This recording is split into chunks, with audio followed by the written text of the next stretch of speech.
everyone, and welcome to In Conversation with Anita Joseph. We have with us a very special guest today, and it's none other than Anson Thomas. Anson is a former Indian customs official and a sportsman of great repute. He is a social reformer too. Based in Mumbai, Anson is known for his social work in the area of anti-human trafficking and is the voice of thousands of girls and women who have been rescued and rehabilitated from the red light areas of Mumbai. His mission is to turn all red light areas into green light areas and ensure the rights and dignity of women. Recently, his efforts have been made into a movie, Pledge to Protect, which is receiving rave reviews and attracting considerable international attention. Let's hear it directly from the man himself. Welcome, Anson. Hi, Anita. So, Anson, you're a former customs official and sportsperson turned social worker. So tell us, what led you to begin your work in the red light area specifically? Hey, I never thought or dreamt of working in the red light area because working in customs, my dreams was to come up in the department, and being a sportsman, being a hockey player, I wanted to play for India. So that was my goal and dreams in life. But then there was a sudden change. It was 2nd October 1991. I'd gone for a church picnic. And over there, being 2nd October, you don't get any drinks. I managed to get a few bottles of beer, sat and drank with my friends. And my church priest, the church pastor came to know that I had drinks in front of everyone. He confronted me. So that small incident which took place made me really think that this is my weakness. I went home that day night.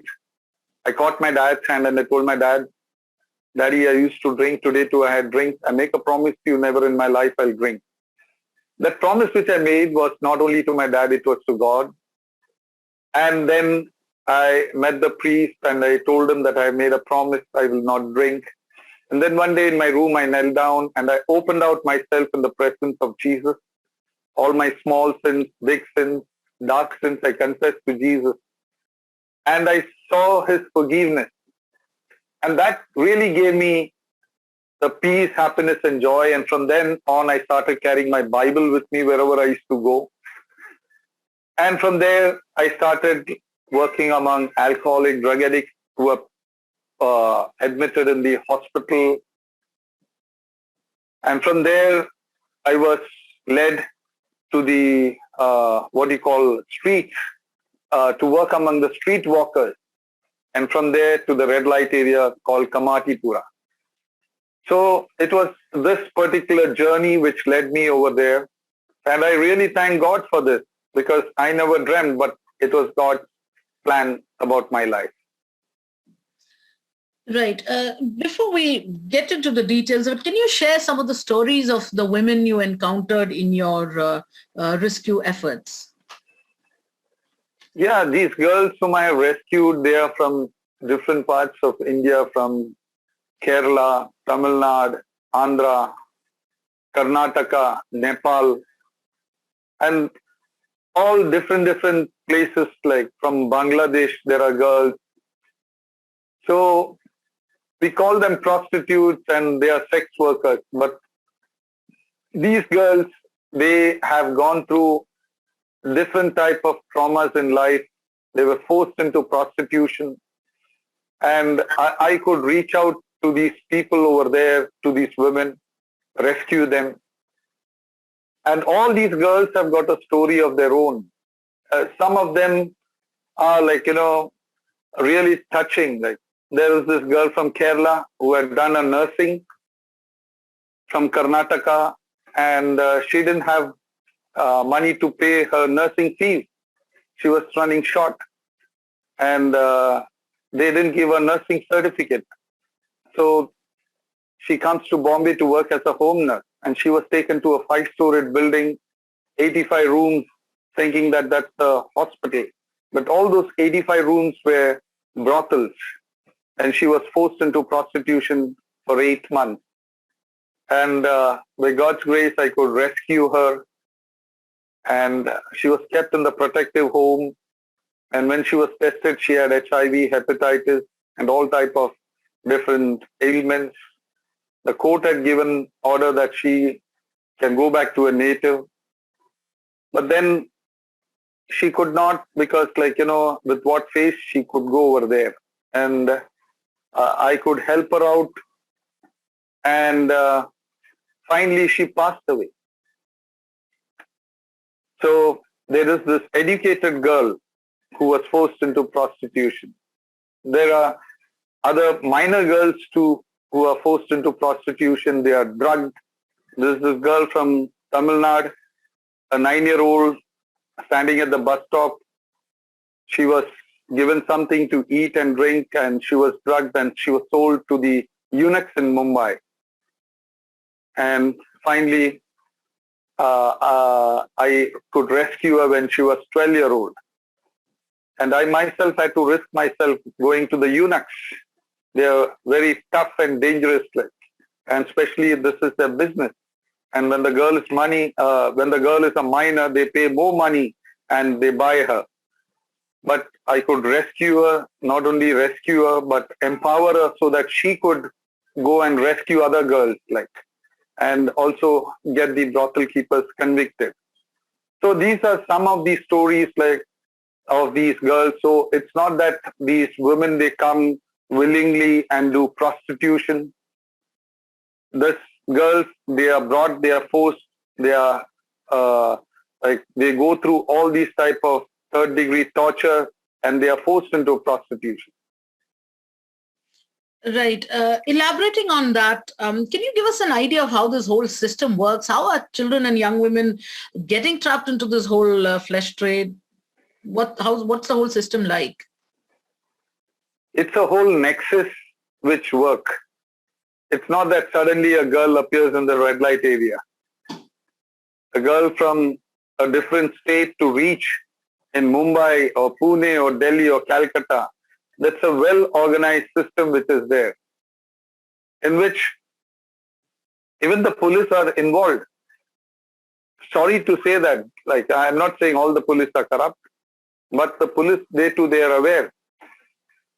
So these traffickers, either by bus or train, they bring them to these places and they are sold to these brothel keepers. So there is a different level, a different chain system, which is there.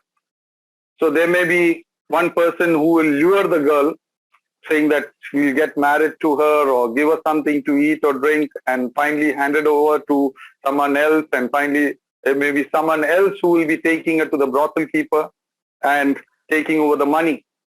So it's a lot of things which is involved in this whole trafficking business. Right. Now, in your opinion, why do these red light areas and this whole flesh trade mafia exist despite strong anti-trafficking laws in India and across the world? Do you think the laws are not effective enough? And also, in addition to the existing legal provisions, what else do you think must be incorporated to make this more effective? To be very honest and simple, I'll say, even if the old laws were there, they are effective. But one thing which is there is corruption.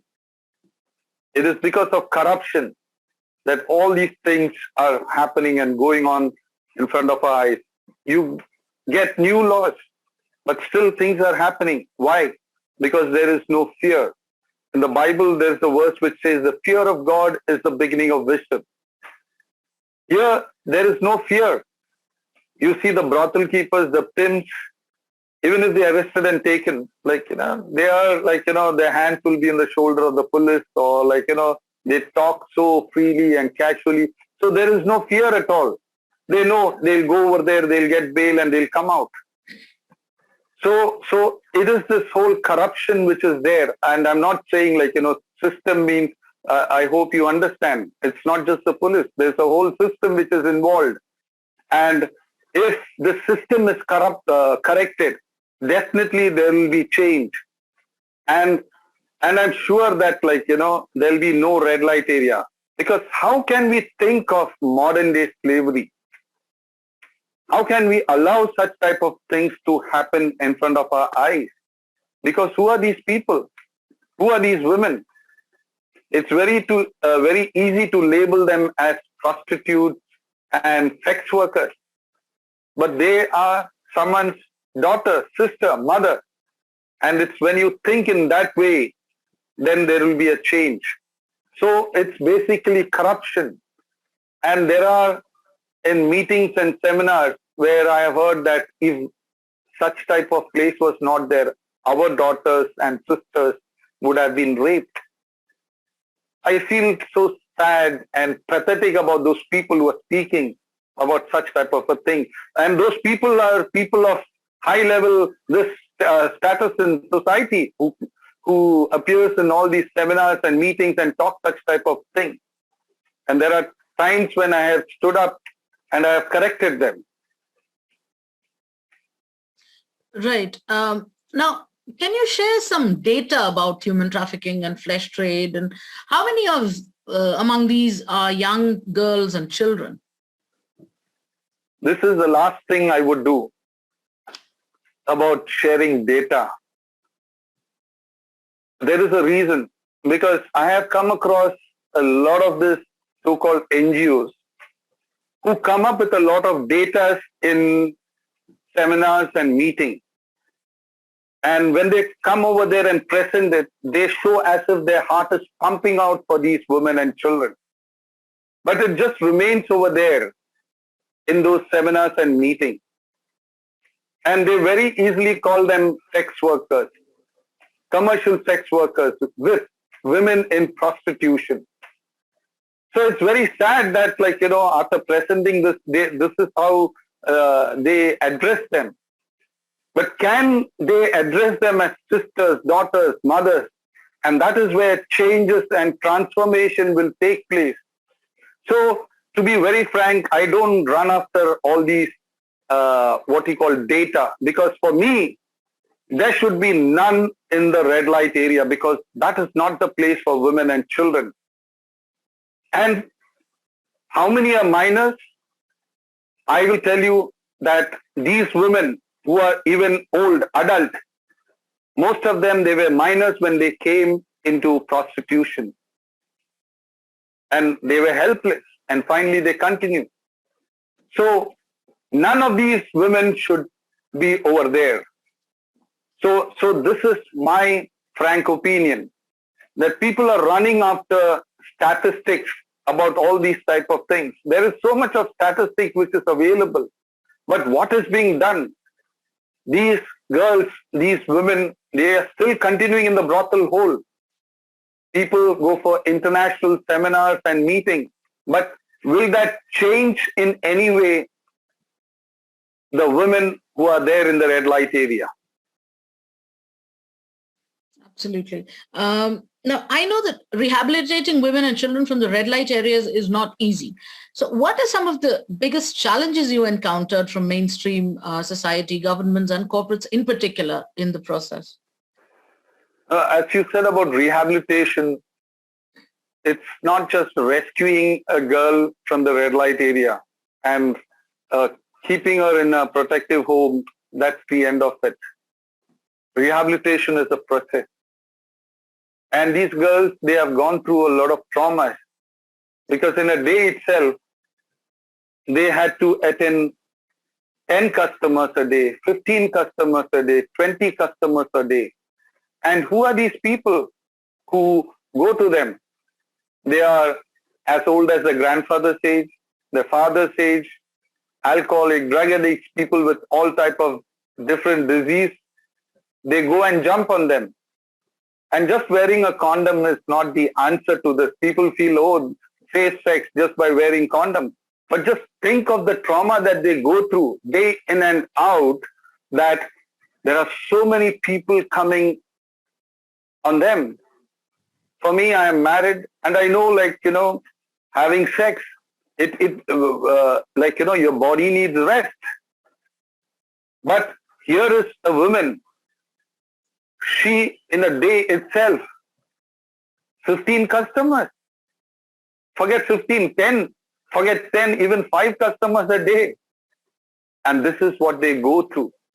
And even after rescuing, it's not that we expect them immediately, to change. So all these traumas keep on playing in their mind and in their life. So it takes time for the healing process. And for that, we have to understand these women. And that's where it takes time to rehabilitate them. And for that, we require a lot of patience. And I've been with these women, and I know that. And I've been with them, some of them as long as 25 years, right from the start. And some of them are not alive today. But I had been with them throughout their journey. Absolutely. Now, coming to the movie, which depicts all this, I watched the movie Pledge to Protect, and it's very powerful and brilliantly made. Perhaps I would say it's the best. I would say it's the best way to put across the plight of these women. So, tell us your experience making this movie. So again, this was not my cup of tea, to produce a movie. I never thought of it or dreamt. But then, after my retirement from customs, voluntary retirement from customs, I was working on how you can prevent human trafficking. And I had printed this calendar on human trafficking. There are calendars on different religious calendars, and so many different calendars people come up with. But I came up with a calendar on human trafficking. And I used to go to colleges, churches, institutions, and I used to speak how we can prevent modern day slavery. And that's how I used to go on lifting these calendars from one place to the other. It was pretty hard.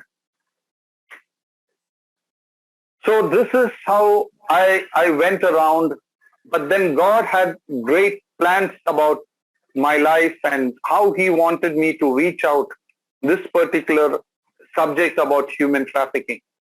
And that's where it was not God helped me to produce this movie, Pledge to Protect, because I was a total zero. I had no idea about producing a movie or even acting. But by God's grace, I could do that, and I thank God for this opportunity that He gave me, that I could complete this movie, and today it is out on the OTT platform. Right. How has the movie been received? Tell us about that. This movie, as you said, you have watched it, it is very positive. It's not just a one direction movie on the women, because there are so many movies which is produced and come out on human trafficking, just focused on the women. And some of them I'm not very happy also, because they glorify sex work and prostitution. Recently come up movies too, But in this movie, I have shown how people can come forward and we can make a change and difference in society among the lives of these women, despite challenges, hardships, confronting the system which is there. Because very often people feel scared of going to the police. Oh, how can we go over there? But that is where I have shown, yes, you can make a change. You can go over there and make a difference for these women. And even in the court, where it's not that just because you have lost, you give up. But that's the place where you have to really fight it out and make a change and difference.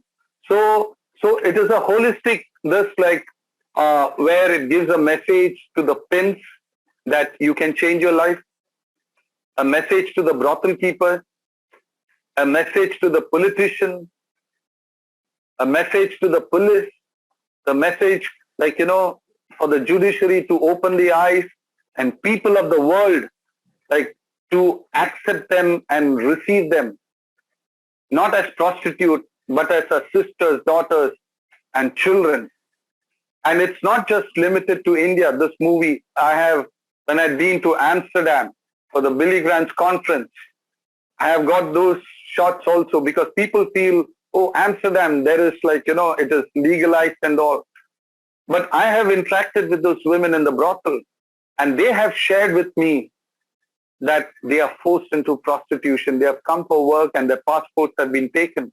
So those scenes I've also shown in this movie, where there are others also where there is World Cups and Olympics going on. There is this girls who do prostitution. I have shown that these women too, like, they can change their life. And I have shown Australia Sydney Olympics, where I had been over there, where I came across a stripteaser, where I spent some time with her, and she changed her life, and then she became a teacher. So if one person can make a change, what if we get together? We can make a big difference. And that's when I received my CNN IBN Real Heroes Award. I made a statement that my mission is to see the whole red light area into a green light area. So it is not just preaching from the pulpit. It's not a politician giving some this, and that's the end of it. But I meant what I said. And that is where in 2010, I gave my resignation to do full-time work. And this is not ended just with the movie. I know it's a lifelong commitment. And in this journey, we all have to work. So you said about what is the people's dislike about this movie. To be very frank, I don't have much money to do publicity and all, because I have put in my whole life investment. People ask me how much you have invested for this movie. I tell them I have invested my life, everything. So that's what I have put. And now it is for you. It's for you to see that you tell people that there is this movie, how we can make a change and difference. It's not I have done my work.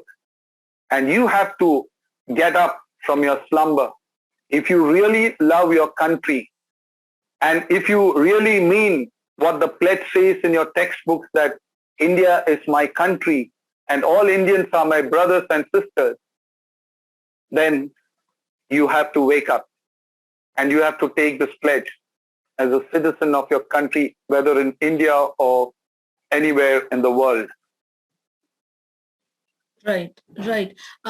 Now, you're a sportsman actively working in the sports sector, and you're also using sportsmen to create more awareness about the issue of human trafficking. So in that context, tell us more about Sports Mission. Yeah, being a sportsman, I use sports as a medium to venture into the red light area. I should have played for India, but because of politics, I didn't get into the Indian team. But I believe that when one door is closed, God opens 10 other doors. And the door which God opened was to take my Bible in one hand and a soccer ball in the other hand and go and play with the children born in the brothels in Kamatipura. And that's where I started working among them. The ball used to fall in the dirty gutters, pick it up, wash it, and play with those kids. And I have taken many well-known cricketers and actors over there. Cricketers like Steve Waugh, Australian cricket captain, Adam Gilchrist, Mickey Bowie, Joel Gardner, Ian Bishop, Murli Karthik, Harbhajan Singh, Tinu Yohanan, Eddie Kurula, Sunil Shetty to the red light areas to be positive role models for these children. Even to get an autograph or a photograph, it's difficult. But think of taking them to the red light area. Yeah, I know the power of sports, and so that's the reason I took these sports personalities over there, so that can really impact the life of these children, not to become prostitutes and pimps, but that they can become the future of our country. And today, I really thank God, some of these kids who would have been lost, they have done their MBA, graduation, post-graduation. Many are married and settled in life. And today, they are the citizens of a country doing good work. So that's how I started using sports. And Sports Mission is a proprietary business which I started. As I shared about calendars, I have got different products. like wristbands which says real men don't buy women, stop human trafficking, mugs, badges, and such type of products where I go and sell these products when I talk, and whatever profit comes, I use it for my work to prevent human trafficking. That's what sports mission is. Right. Anson, now tell us about your future plans. Do you have plans to make a sequel to the movie, or what is your future work going to be? I don't know about my tomorrow. Only God knows. I have submitted my life in the hands of God. And it is 30 long years. It is God who has led me to this thus far. And in future too, if God wills, I want to serve Him in the darkest of dark places. And that is my life which I have dedicated. Whether it is women or poor people or slums or whatever way God wants me to do, I'm open for that. So that is my future. Right. Thank you very much, Anson, for taking the time out. That was a very, very insightful and inspiring conversation. I hope that, we can all, wake up and do our part to make the world a better place. Thank you very much for taking the time. Yeah. So this movie, Pledge to Protect, is not for my name and fame, but it is for us to see how we can change the red light areas into green light areas to save our sisters, our daughters, our mothers, not only in India, but all over the world. So let us work together. And thank you, Anita. Thank you. I really appreciate it. Thank you. Thank you, Anson. Thank you. Yeah.